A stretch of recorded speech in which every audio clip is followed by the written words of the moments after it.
हलील जैनब को रोते देखकर पूछता है, क्या हुआ है तुम्हारी दादी माँ को? जैनब को कुछ बोलता ना देखकर हलील कहता है, मैंने तुमसे कुछ पूछा है, जवाब दो मुझे उसका। जैनब चिल्लाते हुए कहती है कि उसकी दादी माँ कहीं चली गई है, जो कहीं नहीं मिल रही है। जैनब को वहाँ से जाता देखकर हलील उसे पहले रिलैक्स होने के लिए कहता है। जैनब कहती है, अभी मैंने तुम्हें बताया ना कि मेरी दादी माँ गुम हो गई है, उन्हें मेरी जरूरत है, लेकिन तुम मेरी बात नहीं सुनते हो। मैं यहाँ अब नहीं रुक सकती। हलील जैनब को परेशान देखकर कहता है, ठीक है, पहले तुम रिलैक्स हो जाओ, हो सकता है तुम्हारी दादी माँ बाजार गई हो। जैनब चिल्लाते हुए कहती है, वो अकेले कहीं नहीं जा सकती और अपने आंसू साफ करके वहाँ से चली जाती है। हलील जैनब के साथ हुई बातों के बारे में सोचता है, जिसमें जैनब ने कहा था कि वो वेयर हाउस नहीं रह सकती क्योंकि उसकी फैमिली को उसकी जरूरत है, और हम देखते हैं कि जैनब का फोन वेयर हाउस में ही गिर गया है। आंट दादी माँ को लेकर जंगल में आती है कि जैनब उनका वेट कर रही है और दादी माँ थक जाती है, तभी भी दादी माँ को वो आराम करने नहीं देती है। जैनब अहमद से हेल्प मांगती है कि उसे एक गाड़ी की जरूरत है। वो कहता है कि लेकिन सारी गाड़ियां यहाँ से जा चुकी हैं। तभी पीछे से हलील आकर कहता है, मैं तुम्हें लेकर चलता हूँ। जैनब एक नजर हलील को देखकर अहमद से कहती है कि आप मेरे लिए कोई टैक्सी बुला दीजिए। अहमद बोलता है कि टैक्सी आने में वक्त लगेगा। हलील कहता है, मैं कह रहा हूँ ना कि तुम मेरे साथ चल रही हो। लेकिन जैनब अहमद से कहती है कि आप फोन करिए टैक्सी वाले को। हलील गुस्से में जैनब को अपनी तरफ घुमाता है। जैनब अपना हाथ छुटक कर कहती है कि मैंने कहा ना, मैं तुम्हारे साथ नहीं जाऊंगी,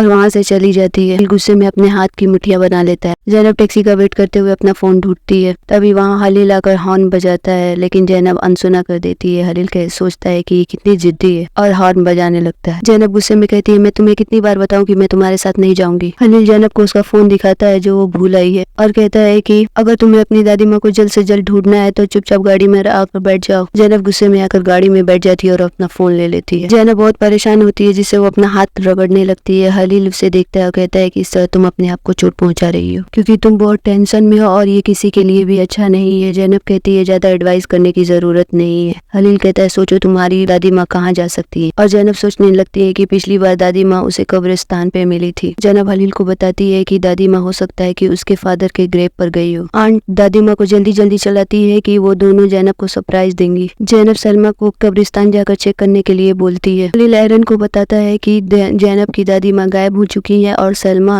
कब्रिस्तान की तरफ जा रही है, जाकर उसकी मदद करो, और हो सके तो पुलिस में भी रिपोर्ट कर देना। हलील जैनब से कहता है कि तुम्हें लगता है कि हमें फॉर्म पे जाना चाहिए, क्योंकि मेरे हिसाब से वहाँ पर सभी ने अभी तक खोज लिया होगा तुम्हारी दादी माँ को। जैनब गुस्से में कहती है, जितना कहा है उतना ही करो, तुम्हें ज्यादा चिंता करने की जरूरत नहीं है। हलील कहता है, बस मैं तो तुम्हारी हेल्प करना चाहता था, लेकिन मैंने तुम्हारी हेल्प नहीं मांगी क्योंकि मैं नहीं चाहती कि तुम मेरी हेल्प करो, क्योंकि तुम मेरी कोई हेल्प नहीं कर रहे हो, तुम बस मुझे हर्ट कर रहे हो। हलील कहता है, देखो मैं जानता हूँ कि तुम अपनी दादी माँ की वजह से परेशान हो, इसके वजह से तुम मुझे पर गुस्सा मत निकालो। तुम्हारे वजह से मेरी दादी माँ आज गायब हो गई है। न तुम मुझे वेयर हाउस पर भेजते और न दादी माँ गायब होती। हलील जैनब को परेशान देखकर कहता है कि तुम कोई भी बात करने की इस वक्त पोजीशन में नहीं हो। जैनब कहती है, ऐसा तुम कैसे कर सकते हो, मुझे समझ नहीं आता। तुम मुझ पर गुस्सा निकालते रहो और मैं चुपचाप बैठकर शांति से देखती रहूं। जैनब हलील को धमकी देती है कि अगर दादी माँ के साथ कुछ भी हुआ तो हलील के लिए बिल्कुल अच्छा नहीं होगा। जैनब को रोता देखकर हलील उसके आंसू साफ करने वाला होता है, लेकिन उसका हाथ रुक जाता है। जैनब उसका हाथ देकर अपने आंसू साफ कर लेती है।